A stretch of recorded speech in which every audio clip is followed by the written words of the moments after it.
an jagoro mar riwruok mar weg matatu Kisumu County. Okinyi ma kawuono wachiew kendo gi buok mar pek mar ngima kaluwore gi ohala ma watimo mar ting'o jowuoth kod misigo kwa golo kuonde mopogore opogore. Wayudo ka nengo mar mafuta mar diesel oidho malo gi Sh6.4, nengo mar petrol oidho malo gi Sh3.4. Ng'eny geche mwatiyo ga e idara mar transport gin geche matiyo kod diesel, gin geche madongo mating'o abiria mang'eny, gin geche mag diesel.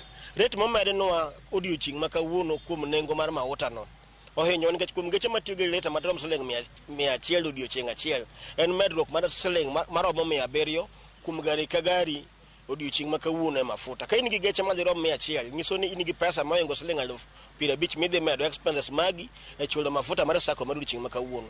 Omiyo wan kod ywak mang'eny to wasebedo piny kendo wawuoyo gi jatendwa mar National Mwana Simon Kimutai ni biro chunowa kaka weg matatu mondo wabed piny kaka josako mondo wachor garama ni ne oganda ma japiny matiyo kod ohala marwa. Tieni nauli mag wuoth biro dhi mbele e kinde matin kwasebedo kod romo odiochieng' ma kawuono.